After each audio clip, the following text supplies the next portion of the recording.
look way bigger than that thing. Yeah.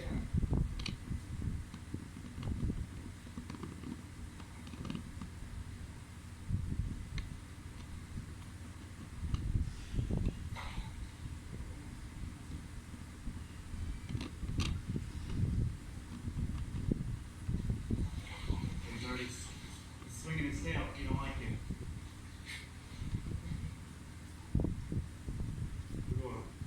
Put it right upside down. There you go. Nice. Now there's a little ray in there too that I'm kind of nervous about, but it should be okay. For the Asian arowana, this is going to be a little bit more difficult. I do have bags to move them, but on such a short distance, I feel better with using a large net. I'm going to try to scoop them in this net. It is a shallow net, so we'll either have to do this or hold it with our hand. But these guys are jumpers. Regardless of what I do, they're going to try to jump. So I'll have to snatch them up rather fast. Like that. Oh my God. He's going to try to get out.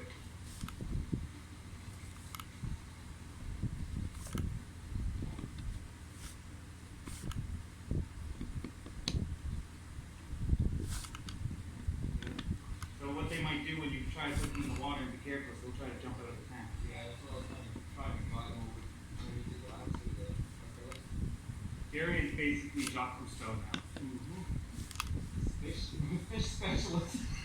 Fish.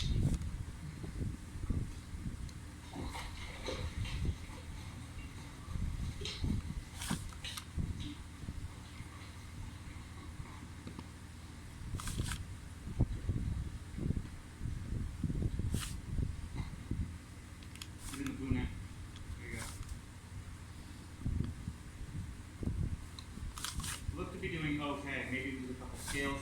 Again, the best way to move these guys is with a big plastic bag. We can do it much faster like this. And the plastic bags I have, I didn't realize that the tank was empty. If they're just too thin, they're going to try.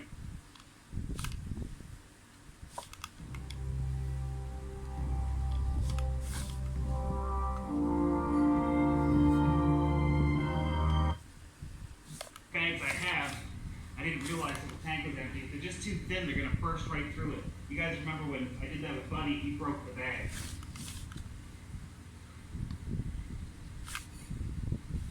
Okay, that's so bad.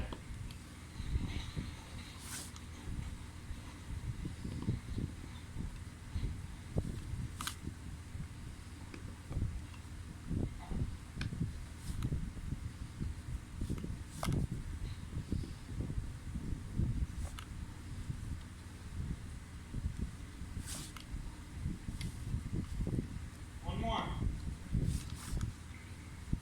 If you'll notice, I move really slow. I don't try to grab these guys quickly.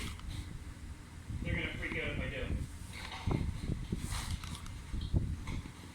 I don't move quickly until the last moment, because I know I have them.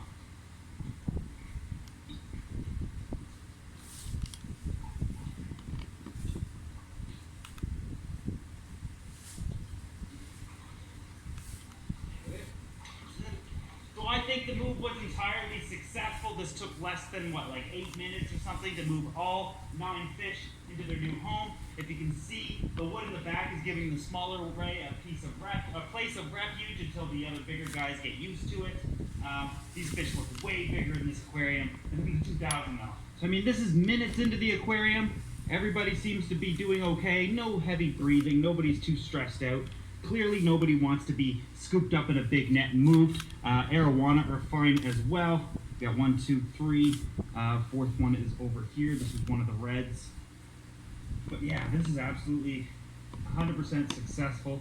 Everybody's doing okay. As you can see, the little one's under the, so she's just right under there, minding her own business. This piece, again, this piece of wood's gonna do 2 things. One, give the smaller arowana a place of refuge, but also the bisher, who would probably enjoy hiding out a little bit as well. Now, gotta finish prepping the 2000. Once again, moving the fish was entirely successful. Huge shout out to Gary for being able to come over and move the fish. Wouldn't have been able to do it without him. I might have been able to do it without you. Would have went much more horribly. I can only imagine how nervous he was, not only moving stingrays, but these fish are, worth thousands and thousands of dollars. I don't know. How do you think you did? I didn't really worry about the money or anything like that.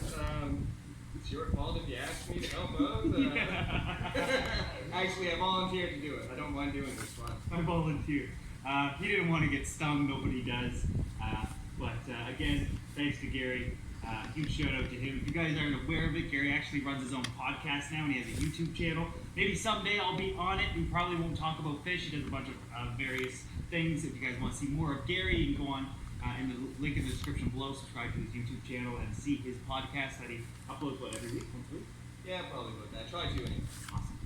All the sand has been pushed aside. Still draining a little bit of the water, using a small pump to do so. Have the back compartment removed. This is just right here. Moving along though. Okay, so we're now on to the next day. I wanted the fish to get a little more settled in before we did anything. The transfer went amazing. No damage to the arowana at all. All the rays are doing fine. Even the Bisher has been out and about, seemingly loving his new tank, at least for the moment. I knew leaving the wood in there would give him a place of refuge. Black diamonds, little pearl.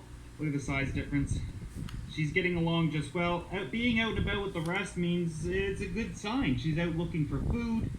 I'm going to feed them later on today, though.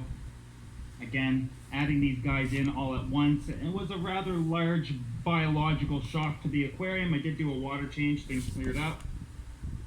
But ultimately, I don't want to go too crazy, so I'll feed them later on today and monitor the water parameters, make sure everything's fine. There's one last thing I got to show you. I couldn't help myself. I had to start installing the background. The tank is completely drained and mostly dry. Now, the background isn't completely installed. To be honest with you, it's just kind of held in place with some clamps. Everything isn't even lined up. Nothing is glued. Nothing is, it's not going to look like this.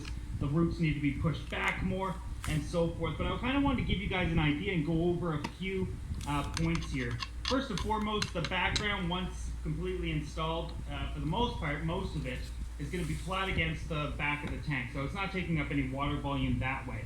The roots look way bigger.